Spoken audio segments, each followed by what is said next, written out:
Be prepared for your heart to melt. On today's adventure, Gabriella and friends enlighten us with information on our furry friends and how they, Furry Friends Humane, specifically help the animals in the community, in and out of their wonderful facilities. Love lives here. There really is no such thing as cat or dog people. There's just animal people. Everyone is compassionate towards every living being once they get into this industry. You know, they love both. They come to realize how incredible both are. You're so beautiful. So hi. Oh, so sweet.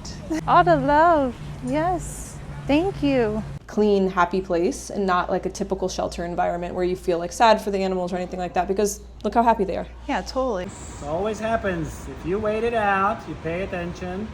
Since we started that partnership, we've become the #1 partner for animal care and control in Palm Beach County. That's amazing. And we're helping them get to a no-kill rate, hopefully by the end of the year, by pulling for them. So yeah, it's incredible. Chills. Yeah, thank you. Yeah. It's a really fulfilling part of the job is we're able to take medical cases and help them just get a second chance. Our education program, it's incredible. Create generational change, right?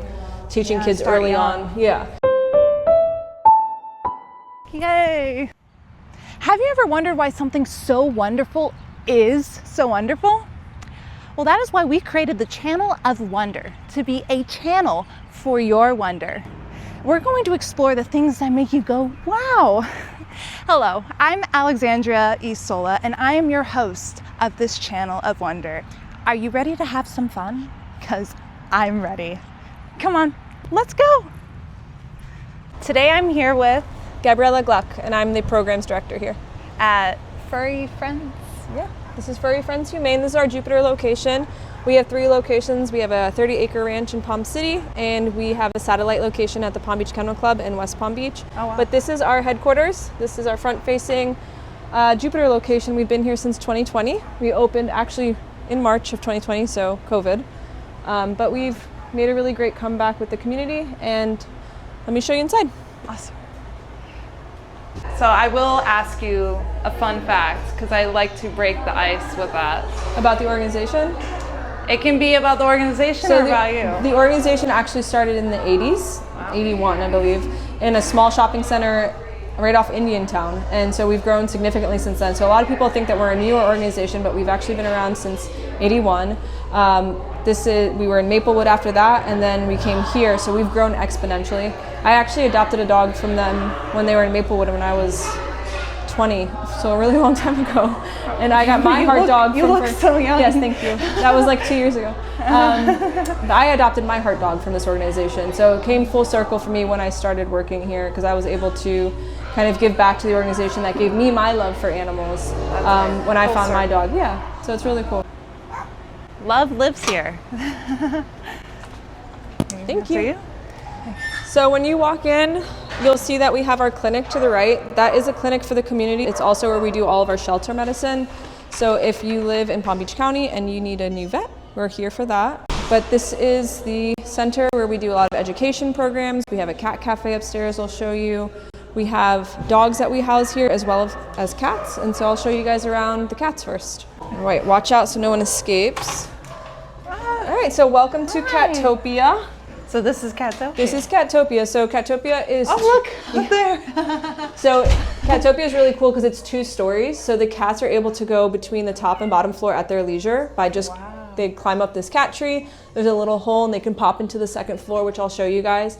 But the majority of our cat population is free roaming. So they get to do whatever they want all day, which is awesome because they don't really know they're homeless. They get to hang out with each other. Dozens of visitors every day. We have volunteers that come in with enrichment to play with them. So they live really happy lives. If you do see a cat that's not free roaming, it's either medically related or behaviorally related. But otherwise, most of them are out here just doing their thing. Do you notice that you get more adoptions through people coming into Cattopia? Oh, absolutely. I mean, your cat is choosing you, right? You can sit down, come in here, hang out, and you come in maybe not thinking you're going to even adopt, but then if you have a special connection with the cat you wouldn't have otherwise, it's a whole it's a game changer. So that's so sweet. Yeah, if you see any of the cats with an ear tip, that means that they were once a community cat and brought in. Wow. And I can explain a little bit more of that to you, but that's a good sign. That just means that they were taken care of while they were living outside. What inspired the Cattopia? So our CEO, Jason, he has a penchant for design. He loves to do it. And so when he first came on as a board member, before he became our CEO, he really wanted to create a beautiful design that would make the cats feel like they're not homeless. Something easy to clean, something with textures that cats enjoy, and something that's really aesthetically pleasing. Like you can see here in Catster, like he was featured because of the vertical wall that we have. It's super unique in shelters. But yeah, we call it like the feline utopia.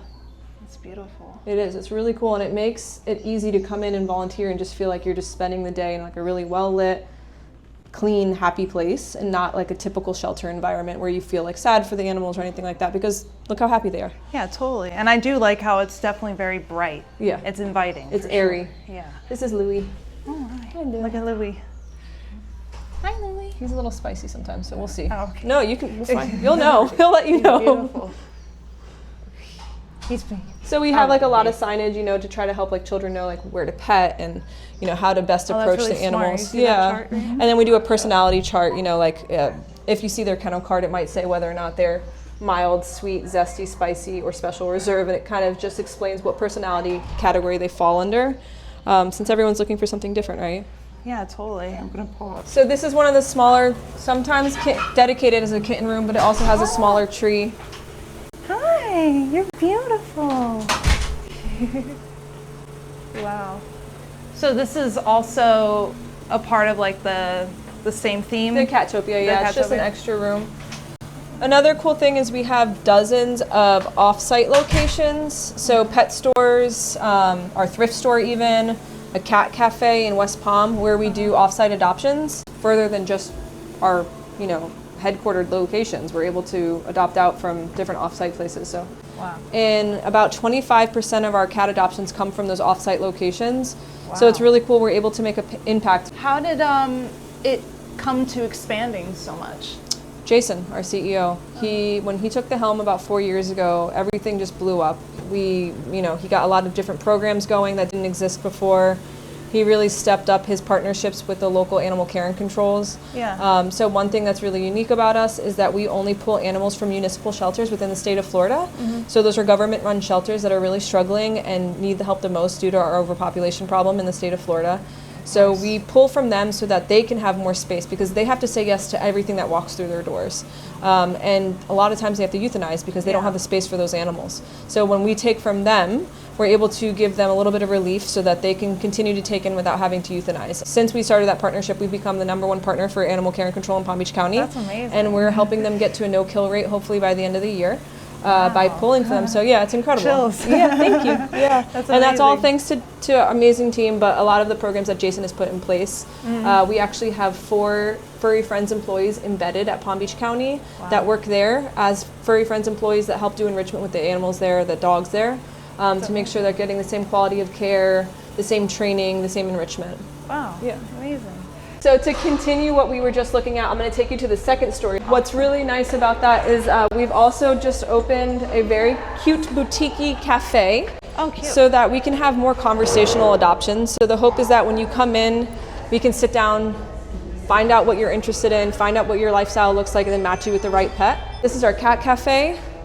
We have a boutique, really cute cat and dog merchandise. We have our community room right now. Actually, if you look, we have story time every Friday for kids where they do story time, something about humane education, and then they do a little craft afterwards. Wow. And what inspired that? Our education program, it's incredible. We do workshops for kids of all ages throughout the entire year. The summer we have story time, we have junior pet vet where we teach kids how to microchip and vaccinate animals and learn more about the medical side of things. Oh, wow. We do like art, so if you see like that little thing, they get to paint the shelter animals. And so we wanted to make a really inviting space for the community so that this was a hub for those kinds of programs. We're trying to create generational change, right? Teaching kids early on. Yeah. And so having this little area is nice. They come, a lot of parents come, they give a snack to the kids or whatever, or people work remotely. You can get a coffee, you can get a snack, you can watch the kittens come in and out of the cat room. That's so cool. Do you think the more inviting environment leads to more adoptions? Oh yeah, 100%. Like I said, you come in here maybe just to visit, and then you might leave thinking about adoption differently, thinking about, you know, just the different the good feeling you get when you come in, and being able to take your time. And like I said, talking to the adoption counselors, having conversations, it really makes an impact on, you know, your thoughts towards adoption and rescuing animals. Watch out though, they're gonna escape. All right, so this is the top floor of Cattopia. Hi, you're beautiful. That's Snowy. There's some kittens in there, as you can see. So all day they're playing with visitors, so they're getting constant attention and love in here. So that's amazing versus being in a cage. Yeah. And so here's the other side. They have their iPad. If they want to play down here, they can. Oh, it's hilarious when they do it. Yeah. Oh, look, the cats can play with an iPad. Sit down and watch it. Yeah. They can right after, so it's just iPad kids. Yeah, they're just sitting so there funny. eating and watching TV. So I was going to ask you, do you see a difference in a cat person versus a dog person? You mean personality-wise? Yeah. I mean, I don't want to get myself in trouble here. But yeah, I mean, cat people tend to be a little bit more elusive, a little bit more to themselves, where I feel like dog people are kind of reflective of like dog behavior. They're a little bit more hyper excited and adventurous. But I don't know. Working in animal welfare, I found that there really is no such thing as cat or dog people. There's just animal people. Everyone is compassionate towards every living being once they get into this industry. You know, they love both. They come to realize how incredible both are. Hi, baby.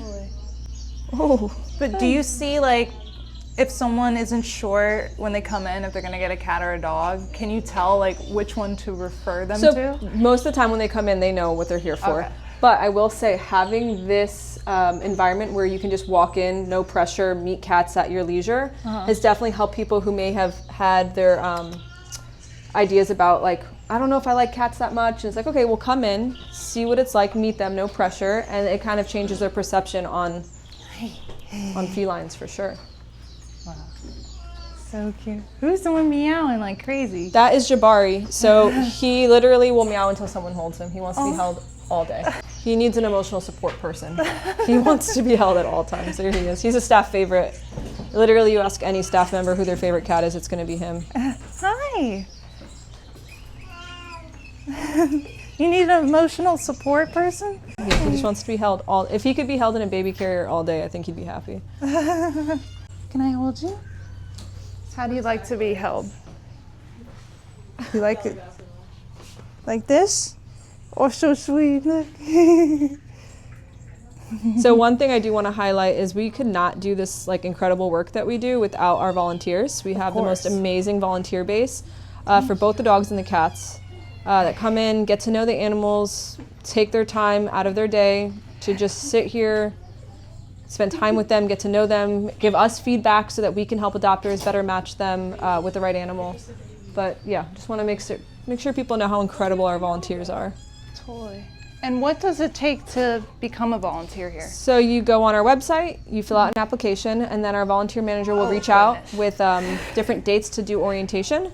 We do 2 or 3 orientations a month. You come in, you learn all about the organization, all about what the work that you have to do and that we do here, and then you can sign up for your first shift. So it's really easy. So what's unique about Florida is that our weather, it's warm all year round, so we have kitten season all year round, which means kittens are mating and breeding throughout the year. Whereas up north, they don't have that issue. Winters kind of put a stop to cat-like season.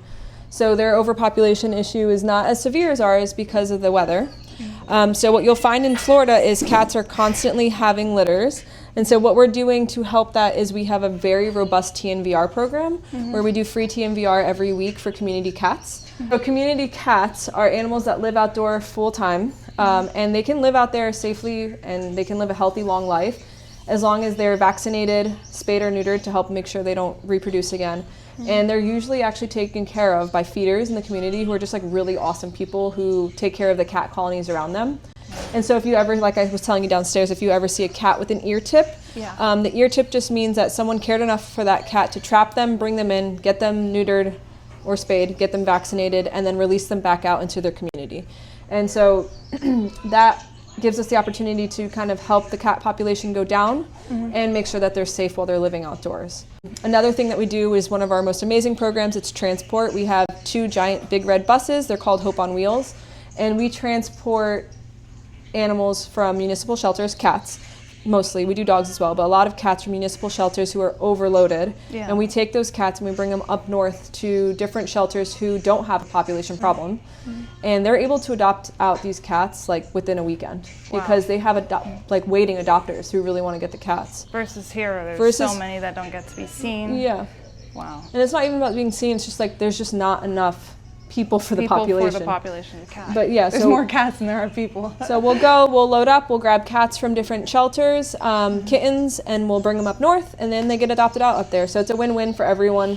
We're lowering our numbers in Florida while also helping those cats find homes in a different state, which is really cool. So a lot of Floridians up in Pennsylvania, New York, Maryland, Chicago, different places up northeast.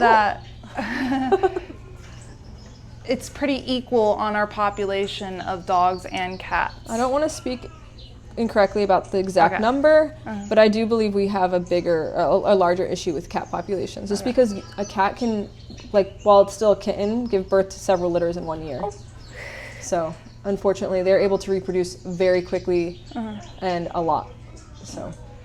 But the cats have the ability to live outdoors if they're safely. Yeah.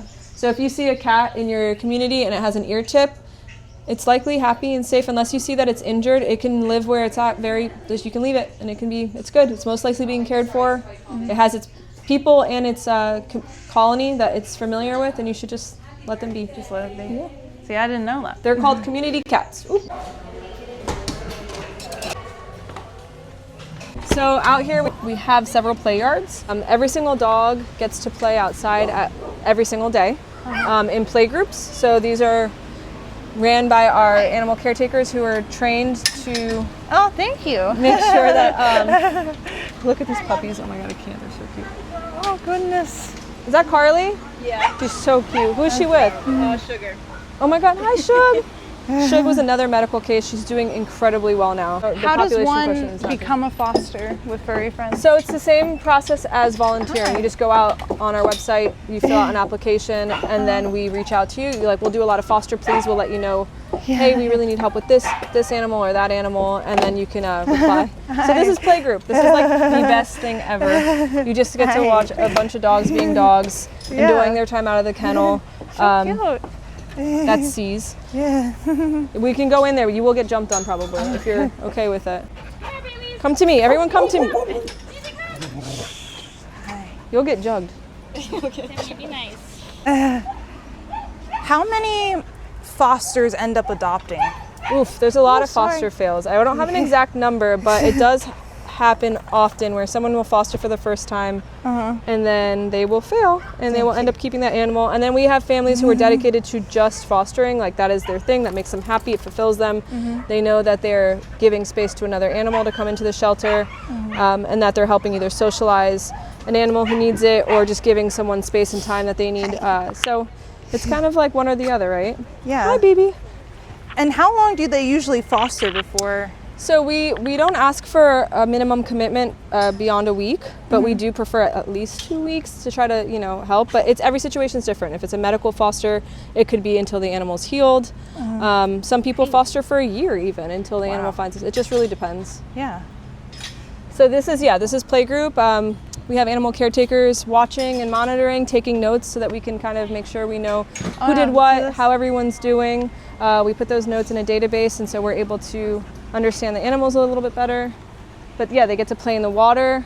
Do most of your animals come from the pounds, or do you have like surrenders here? So we do have community surrenders, so people who can no longer keep their pets. And then the strays, yes. So those are coming from municipal government shelters like the ACC, who I said we're like their #1 partner. Yeah. And those are who we are going every week, and we're pulling from their population. Wow, you're so sweet. You're so beautiful. So hi. Oh, so sweet. There's so many love. All the love. Yes. Thank you. This is how you kind of see. Yeah, so each dog has a coordinating color, so it's just to help the volunteers know what dogs that they can they're allowed to walk. So for instance, like green dogs might be for a newer volunteer, whereas yellow dogs might pull a little bit, be really strong, like, you know, strong on leash. So someone who can handle that, who's done more training on dog walking. And we're able to take notes and find out the time that they were walked so that everyone gets equal rotation. These are our kennels. If you see any painting on any of the kennels, that's because those are for dogs who get a little bit more overstimulated by the traffic or by other dogs. So they need a little bit of desensitization. So that's what the facade is for. But otherwise, all the dogs, you can, like this is Baxter. Hi, Baxter. So, you know, for instance, Baxter obviously doesn't get overstimulated, so he doesn't need the painting on his kennel. That one's just staring. That's a cute, like, a perfect example. That's a doodle. I mean, we're talking about like purebred dogs. This is Maxwell. I might just take you home. Yorkie, Maltese. We get so many Frenchies. Unbelievable amount of Frenchies because this is a misunderstood breed. And they're so sweet. They're the sweetest. So is this clinic available to people that aren't with the Furry Friends? Yeah. Like aren't here? Yeah, so you see people walking in, they're just regular people coming in with their pets. Okay. So it is a community clinic. But then, like I said, we also do our shelter medicine in the back for our shelter population. Okay. So we have a veterinarian who's dedicated, our medical director, just to making sure our shelter population stays healthy. I know you're scared, I can tell. No? Too scared to even eat? Just think about it. He's actually from here. Yeah, I could tell. Looked familiar to me. Okay, so thank you, Gabe. So if we go back here, I don't really know what's happening right now, but Fridays are a quiet day for shelter medicine. We might have some cats getting vaccinated. So another thing that's really unique about our organization is we have an incredible shelter medicine program where our medical director is able to take on really unique medical cases that other shelters usually can't because they might not have the team that's qualified or capable. But we're able to take in really unique cases, really hard cases that other people usually say no to, that result in euthanasia. So lots of cats and dogs that have, like, I mean, we've seen, we had a dog come in with a gator took the dog's arm off, for instance. Like the craziest things, right? Wow. So we're able to do some really, it's a really fulfilling part of the job is we're able to take medical cases and help them just get a second chance. So dogs like Phoenix, cats like Winston, who I'll show you, they come in really bad shape and then they leave getting an amazing new home. So like Phoenix, for instance, he was part of a hoarding case in West Palm Beach. The house burnt down. He was with a pack of dogs. He's the only one that made it out of the fire alive, unfortunately. Lots of cats too. But for instance, like, you know, Phoenix came in with really bad burns, but he's here healing now. And he'll soon be ready to get adopted out into a really safe, happy home instead of a hoarding situation where he was a victim of a fire, you know? So we're able to do stories like that every week. He's so cute. Yeah, you can see him. Hi, sweet baby. Stay over here. Hi. So you can see the burns on his head and all over his back legs. So, you know, he went from living in a really awful situation to being here now, and guarantee you he'll get adopted out into an incredible home. What do you I don't have any treats for you. He's looking really good. He's looking really good. Hi, baby. Hi, sweet baby. Oh. He rose from the ashes. That's where he got his name from. Oh, wow. Yeah, totally. He's super strong. Here, I'll get you a treat, I promise. If you're looking for another way to give too, we have a thrift store right here in Indiantown. So that clothes or even sheets or whatever, anything you were thinking of maybe tossing, if you just donate to our thrift store, someone purchases that item, that dollar goes directly back into the shelter. So it's another really cool way to recycle, and you're donating directly to the animal shelter. That's amazing. So it's a boutique-y, beautiful thrift store down the street. That's such like an idea that I wouldn't see a shelter having. Yeah, a lot of shelters do it. A lot of nonprofits do it. And so it's just a way to, you know, continue to bring in a revenue stream in a positive way, because you're also, it's good for the environment. Yeah, so very cool. And we have adoptable cats at our thrift store. So anytime you're over there and maybe thrifting yourself, you can also meet cats for adoption. Hi, baby. Wow. This little boy actually just got adopted by a beautiful family out there. This is a meet and greet room, so it's a little area where the animals get to meet potential families. Happy Gotcha. Yeah, so a lot of people come in here. It's his Happy Gotcha Day. Yeah, it is. How cute. Let me bring him out to his new family, actually. Come on, buddy. Let's go. So I saw you have a 50-50 program, and that is like the senior citizens with the senior dogs. Yeah, so we really try to encourage, I mean, you're not a senior if you're over 50. We just did it because we like the alliteration of it all. But if you're older, right, there's no need for a puppy who's going to keep you up all night, who's going to be making you run around and yapping a lot. So we try to push like a lot of our senior clientele towards older senior dogs because their energy levels match. So we have that program. It's if you're over the age of 50, you get 50% off your adoption fee for any dog over the age of 5. So it's, it's the dogs aren't seniors necessarily at the age of 5. So it's called like mid. Right. Mid-age. It's just a way to encourage the old, because those are the most overlooked animals. Yeah. Cats too, but the most overlooked animals in shelters are going to be the middle-aged to older animals who are mixed breeds, unfortunately, and there's no reason. They still have a lot of love to give.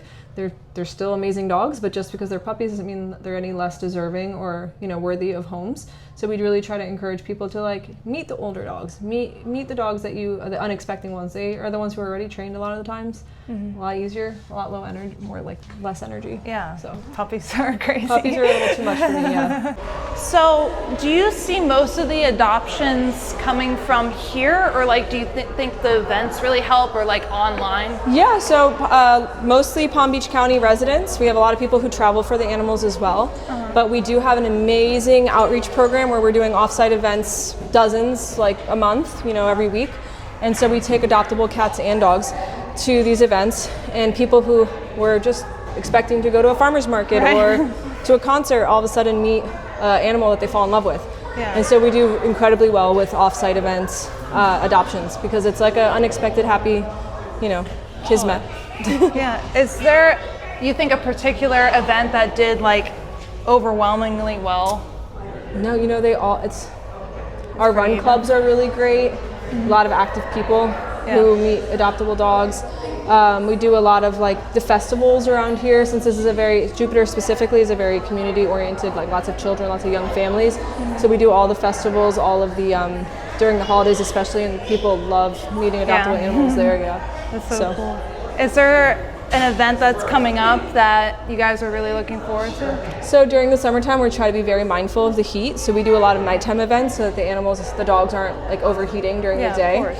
Every week we're doing like at least 3 events. Oh, wow. Yeah. Did you see yourself doing something like this when you were younger? I did not know, but I specialize in education, and anyone who works in animal welfare will tell you it's all about educating people about the simplest things. A lot of people don't know unless they've walked into a shelter and spoken to somebody. Like, you don't really know as much as you'd be surprised. So exactly, yeah. For me, I end up doing a lot of educating, a lot of advocating, and that's how you see the real change happen. So I'm happy I ended up here.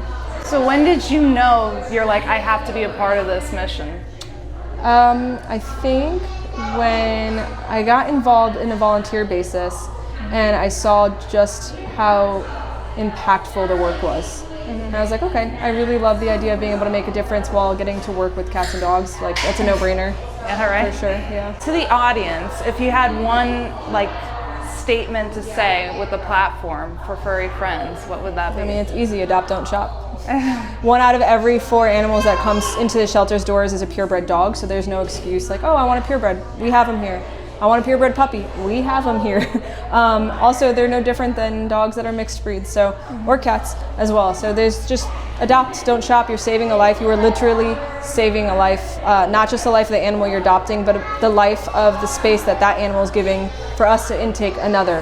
And if you can't adopt, volunteer, foster, donate, share a post online. I mean, those things are just as important as adopting as well. Getting our message out there. Beautiful. It was really nice speaking with you today. Thank you guys so much. To see this beautiful facility. I loved it. So where can we find you guys? So this location is open every day of the week, almost 365 days a year. We take a few holidays off. 10 a.m. to 6 p.m. So that's 100 Capitol Street in Jupiter, Florida. And then you can visit our West Palm Beach location by appointment only. Just call us. But you can find us at ffhumane.org, or any of our socials is at Furry Friends Jupiter. This is the best way to connect with us because we give the most up-to-date information. We highlight all adoptable dogs. But yeah, that's how you can find us. And that's how they can either donate and get involved as well? Yeah, all of our applications for volunteering, fostering are on there. All the buttons to donate are on there. Our Facebook is a really great place to go to share all of our posts where we help get animals adopted that way. And then just walking in the doors whenever you want to, even just to come hang. You know, the animals need that too. So if you're not interested in adopting, and who knows, you might end up leaving with an animal. And then if you have a young child in your life, to learn about our education programs, that's also on our website. All right. Thank you.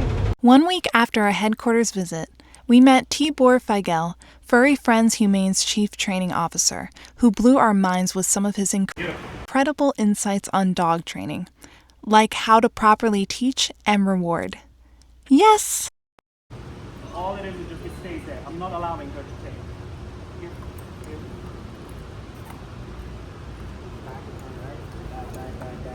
Back, forward. So literally that's a little bit of a game back and forth.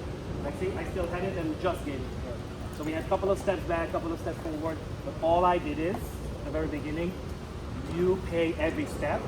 You literally just go like then a final behavior, final reward. Yes.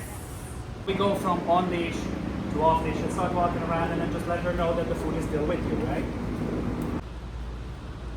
So you just light. You don't even have to use the leash. That's what I said, like the leash is just there. We try to figure it out. So we're telling her nothing, except when she does the right behavior, then we mark it and pay. It always happens. If you wait it out, you pay attention. We always do. See, now it's like she's cutting corners to be able to get up there, to get to the, so she's not going to be walking up to that spot, right? She's going to be now, oh, I'm going to hop, I'm going to turn. Now she figured it out, that's an easier spot for her to sit. Ish, right? There you go. So, anything, yes. Impressive, right? You heard Gabriella. Adopt, don't shop. If you're looking to adopt, to help, or for animal help, feel free to visit Furry Friends Humane. Wasn't that wonderful? If you made it this far, I'm going to take it that you liked this video. So show us some love by liking this video and subscribing to this channel of wonder and following us on Instagram. Your support allows us to bring more wondrous stories your way. So tell me, what inspired you most? And what wonderful things that make you go wow are you looking forward to us exploring on this channel? And are there things that you'd like us to shine light on? Well, let us know by commenting below. We're looking forward to having you tune in to our next wondrous episode.